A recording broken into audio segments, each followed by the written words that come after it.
slide here was hand carved out of mahogany by one man using hand tools on the ground to protect the bottom. When the bank got completed, the balcony was too. When they raised it up to its location, it took a team of 22 oxen to get it up that high.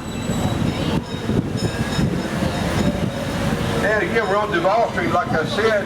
It's been called the longest street in the world by Robert Ripley, believe it or not, because it stretches from the Gulf of Mexico back behind us all the way down to the Atlantic Ocean in front of us. It stretches between two large bodies of water.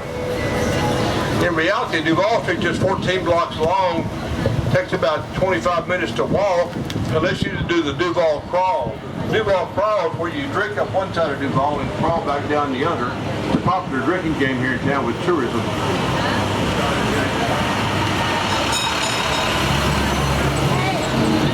And speaking of drinking, look to my left across the street, Sloppy Joe's Bar, the most famous bar here in Key West. Of course, Sloppy Joe's is famous. That's where Hemingway used to go drink.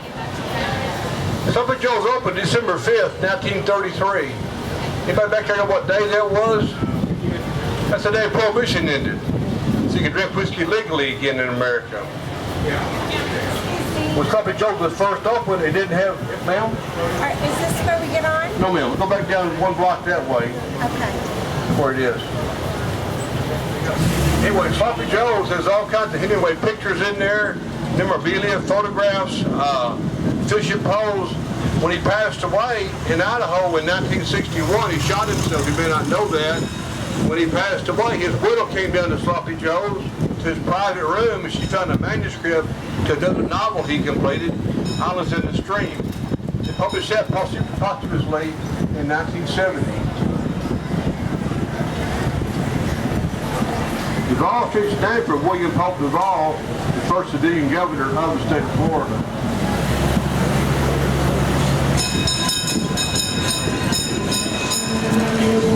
Key West is a party-hardy town. The bars open generally 8 o'clock in the morning and they close at 2 the next morning. It's a non-stop party. One day they held off opening the bars till noon is on Sunday. Now, you know, we became a city in 1828. We talked about that. Well, the oldest house in town was built in 1829. Shown on the right-hand side of the train where the American flag is, and the Bahama flag. There's a little white house here with a raised-up front porch, built in 1829 for Captain Francis Wallington. The porch is that high because it's about a foot above where a high tide got back when the house was built. It's also got an outdoor kitchen in the backyard. The only outdoor kitchen is still standing in Florida Keys.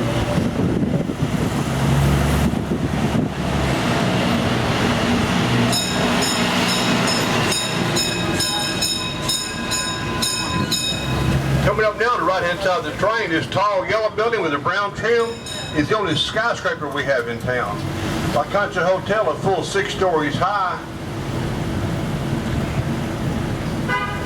Built in 1926 by the Flaglers. Tennessee Williams, the famous playwright, stayed in this hotel in 1947 for 6 months, rewriting his play, A Streetcar Named Desire.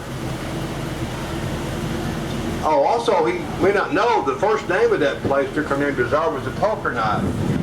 When he rewrote it, he also changed the name of it. Anyway, Tennessee Williams liked the area. They came back here 2 years later and bought a house here on Duncan Street, which he kept till he passed away in 1983.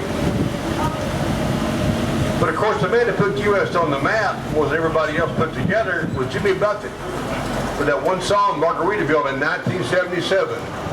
More so than Harry Truman or Henry Flagler, Tennessee Williams or Hemingway, Jimmy Buffett did more for Key West than everybody else put together.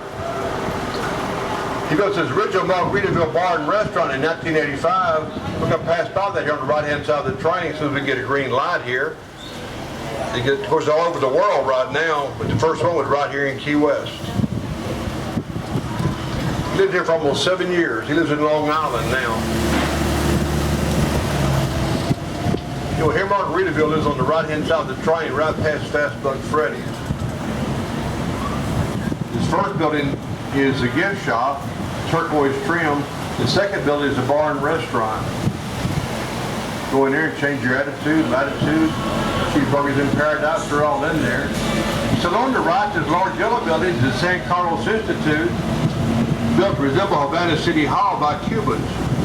Because it is also the birthplace of Cuban liberty, because the Cubans, when they fought the revolution against Spain, they couldn't really meet in Cuba. Spain had too many spies, but Key West being so close to Cuba, they come over here and hold a revolutionary meeting. By the way, the address back there in Margaritaville is 525 Duval Street. It's also on the map I just showed you about earlier.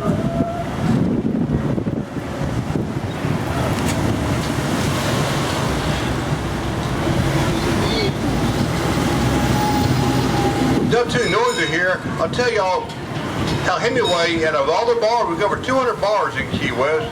Of all the bars in town, how did Hemingway pick out to go to Sloppy Joe's? Of course, he had a choice of any bar he wanted to go to. He was a heavy drinking man, you probably know. Legendary drinking man. Well, he had a, when he told you he was coming back from Europe to buy that car here, and to stop here in Key West, buy the car and put it on a barge and take back to Havana. I told you earlier they got stuck here for 7 weeks waiting for the car to come in. Well, they ran out of money. His cash money ran out, but he had a check on him, an advance payment of his publisher from Scribner's and Sons. Anyway, having that, of course, it's a good check. Having that check, he took it to every bank in town trying to get him cash. Every single bank in town turned him down. They all said the same thing. He was too unsavory looking a character. He looked pretty raunchy back then. He didn't dress up at all. He wore cutoffs and sandals, and he didn't have a belt. He used a rope for a belt. Nobody would cash that check for him. So he fished. The last bank turned him down. He was a drinking man, like I said, so the first thing he did was go to a bar. The first bar he saw was Sloppy Joe. And Sloppy Joe Russell, the owner of the bar, was also attending the bar that day. Sloppy Joe heard Hemingway's story. He believed him. He put out $1,000 cash out of his back pocket and cashed that check on the spot for Hemingway. And of course they became great friends after that, fishing buddies. When he was doing, Hemingway was not writing. When he was writing, he was fishing. When he wasn't fishing, he was writing. When he was writing books, he said it took a lot of willpower and have a certain discipline to get the book finished. So he wrote every single day when he's writing books for 6 hours. He said he couldn't write more than 6 hours because his well would run dry. He has his writing studio out back behind his house, out by the swimming pool. But when he finished his 6 hours writing every day, he'd go inside his house and have lunch. Then he'd take a nap. Once he finished his nap, he'd go to Sloppy Joe's bar and drink. Later on in life, he got a lot of ideas for characters in his novels he put in there, people that he met inside Sloppy Joe.